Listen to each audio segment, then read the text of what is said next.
Fala aí, rapaziada, João aqui fazendo mais um vídeo de análise tática de partida.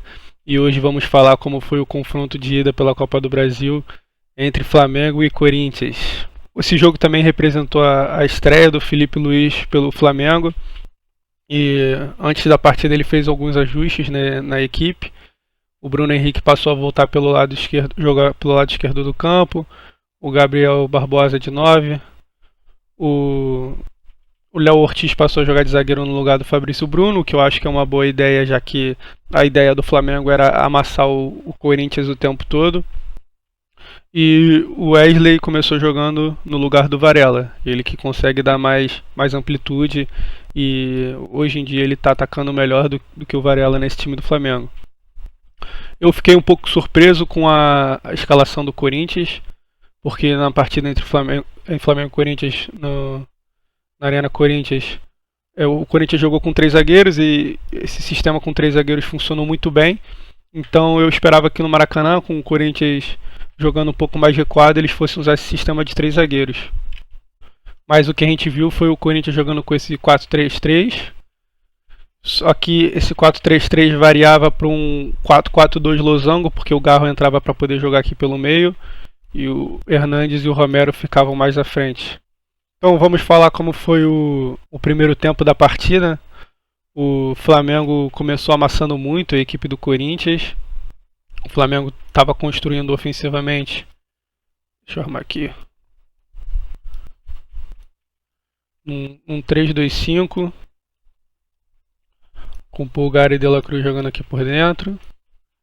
Léo Ortiz, Léo Pereira e Alexandro. O Corinthians começou se defendendo no 4-3-3, como eu disse, mas o Léo Ortiz estava conseguindo encontrar esses passes muito facilmente por dentro. Então o Ramon Dias optou por mudar a formação, tirar um pouco dessa pressão em cima do Flamengo e fazer esse ajuste. E aí o Hernandes e o Romero, em vez de tentarem marcar pressão à saída do Flamengo, eles marcavam esse passe para o De La Cruz e para o Pulgar. E esse losango aqui no meio de campo acompanhava o lado da bola. Então se a bola estava do lado direito, os jogadores vinham marcar para o lado direito. E do lado esquerdo a mesma coisa.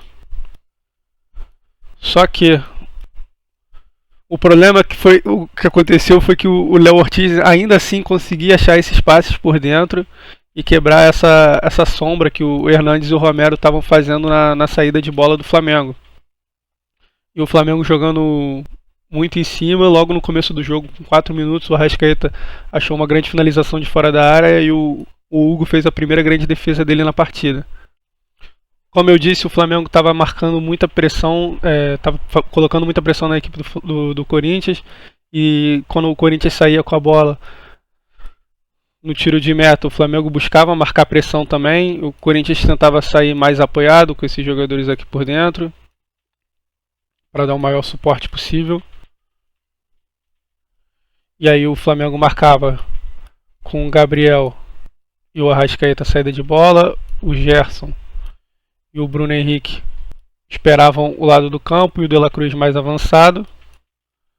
E a partir do momento que a bola era definido qual lado da bola, o Arrascaeta fechava esse passe de volta, o Gabigol marcava por dentro e o time do Flamengo ia fechando para forçar a bola para a lateral e fazer com que o Fagner, normalmente o Corinthians sair mais para o lado direito, que o Fagner tentasse fazer uma bola longa e o Flamengo tentava recuperar essa bola longa. E assim foi o primeiro tempo da partida, o Flamengo colocando muita pressão no Corinthians, mas não conseguia traduzir isso em grandes chances de gol. A diferença foi que lá para metade do primeiro tempo, o Flamengo, como eu disse, estava jogando nesse 3-2-5. Deixa eu arrumar aqui. O Flamengo está jogando no 3-2-5. Só que, como o Flamengo conseguia passar muito fácil pela pressão, como eu tinha dito, o que foi acontecendo?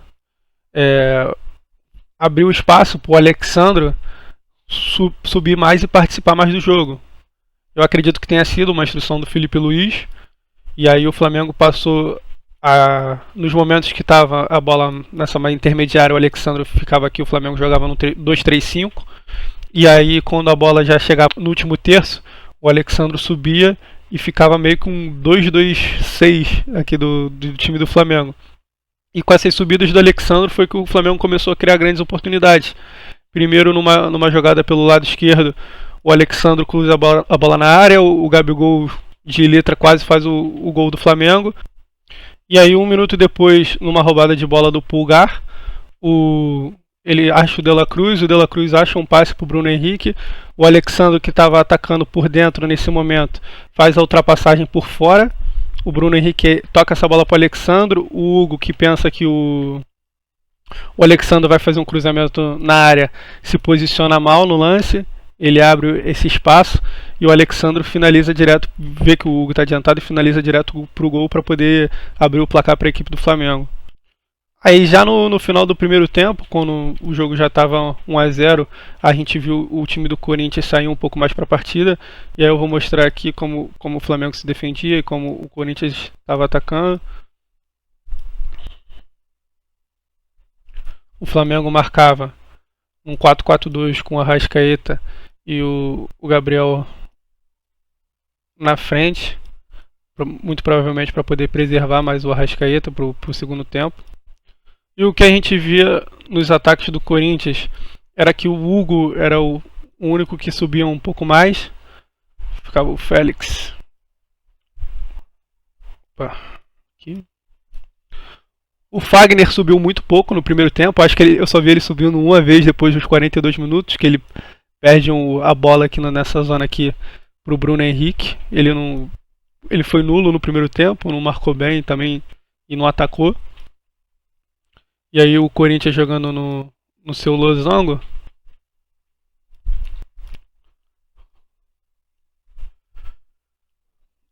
Atacava mais ou menos dessa forma. O Garro tinha mais liberdade para poder atacar onde tivesse a bola. Os poucos momentos que o Fagner subia um pouco, o Coronado descia aqui para fazer essa saída de 3 na equipe do Corinthians. Mas a gente viu muito pouco do Corinthians atacando no primeiro tempo. E aí pro segundo tempo, o Corinthians fez 3 substituições, né? O Ramon Dias parece ter visto que o 4-4-2 losango dele não estava funcionando muito bem. Aí o Mateuzinho entrou no lugar do Fagner, como a gente disse, foi nulo no primeiro tempo. O Rian Gustavo sai pro lugar do Gustavo Henrique, que passou a jogar como esse zagueiro centralizado no sistema de 3 zagueiros. E o Martinez entra no lugar do Coronado para poder fazer essa dupla de volante junto com o Charles.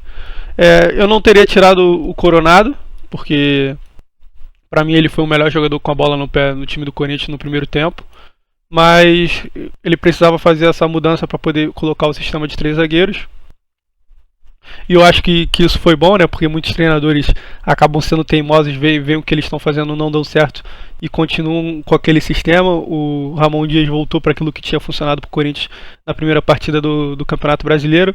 E logo no começo do segundo tempo, a gente viu que, como com esse sistema de 3 zagueiros, o Félix Torres ele conseguiu ser mais agressivo na hora de marcar. E aí ele vai, ganha uma cabeça, ele sai um pouco da área, acho que marcando o Gerson, ganha uma cabeçada, e aí começa um contra-ataque do Corinthians. A bola começa do lado esquerdo, você dá mais liberdade para os seus alas atacarem. O Hugo toca a bola passa, chega lá do outro lado, na frente. O Mateuzinho toca para o Romero e o Romero acaba finalizando na trave. O Corinthians em 5 minutos quase já empatou a partida no início do segundo tempo. E o que a gente viu também foi que o Ramon Dias provavelmente pediu para a sua equipe, mesmo com a pressão do Flamengo, tentar sair jogando, não se acanhar com a pressão que o Flamengo estava impondo. E foi o que aconteceu no início do segundo tempo. O Corinthians tentou jogar com a bola, mais com a bola no pé, só que estava tendo pouco sucesso, porque o time do Corinthians estava errando muitos passes, o Flamengo estava roubando a bola nessas regiões mais avançadas do campo e criando oportunidades a partir desses lances. Depois disso, em 2 lances de bola parada, o Flamengo chegou e colocou a bola no travessão, né? Primeiro numa falta que o Arrascaeta bateu, o Bruno Henrique cabeceia no travessão. Depois, no outro momento, o De La Cruz, que parecia sem ângulo, né, para finalizar no gol, chutando a bola do lado direito, coloca outra bola no travessão. E aí, numa das poucas vezes que o Corinthians consegue sair da pressão do Flamengo, consegue uma troca de passes, o Mateuzinho enfia a bola de esquerda pro Hernandes e sai cara a cara com o goleiro, mas em vez de chutar a bola, ele tenta dar o corte em dois jogadores do Flamengo, perde o timing da jogada e acaba perdendo uma grande oportunidade para a equipe do Corinthians. Depois disso, em mais uma jogada do Alexandro, ele cruza a bola na área, o Gabigol consegue fazer o gol, mas estava impedido. Aí ocorrem algumas substituições, o Carrilho entra no lugar do Charles, o Michael entra no lugar do Bruno Henrique, o Matheus Gonçalves entra no lugar do Dela Cruz, o Gerson passa a jogar na sua posição original de volante. E o time do Flamengo parece dar uma cansada, né? Numa jogada de escanteio, o Romero quase empata o jogo pro Corinthians, o Léo Pereira acaba salvando a bola em cima da linha, e depois disso, como eu disse, o time do Flamengo cansou um pouco, né, de tanto correr e marcar pressão o jogo todo, e o Corinthians acabou crescendo no final da partida. Aí depois disso, o Corinthians ainda tem mais uma grande chance, que o Mateuzinho, entrando pelo lado direito, chuta a bola na trave, mas o placar acabou 1-0 para a equipe do Flamengo, leva vantagem para o jogo de volta, e agora o Corinthians, com o apoio da Fiel, da sua torcida, vai tentar recuperar esse placar no seu estádio. Hoje a gente também está estreando aqui as notas dos treinadores pela análise tática deles na partida. Hoje o Felipe Luiz, na sua estreia, recebe uma nota número 8 pelos ajustes que ele fez no time do Flamengo, a moral que ele deu para o time, pressionou quase todo o jogo. A nota só não é mais alta porque ele acabou demorando um pouco para mexer no segundo tempo, o que o time do Flamengo já cansado, e isso fez com que o time do Corinthians crescesse na partida e quase empatasse o jogo. O Ramon, eu dei uma nota 5, eu achei que ele escalou mal o time, acertou o time no intervalo, tirando a substituição do Coronado, como a gente disse, que até então era o melhor do Corinthians com a bola no pé na partida. Mas fala aí, rapaziada, o que vocês acharam da partida. Coloca aí embaixo nos comentários. Se você assistiu até aqui, deixa um like no vídeo, se inscreve aí no canal. A gente vai estar colocando aí mais análises táticas de partidas do futebol brasileiro. E tá vindo muito conteúdo maneiro aí no canal. Beleza? Valeu, rapaziada.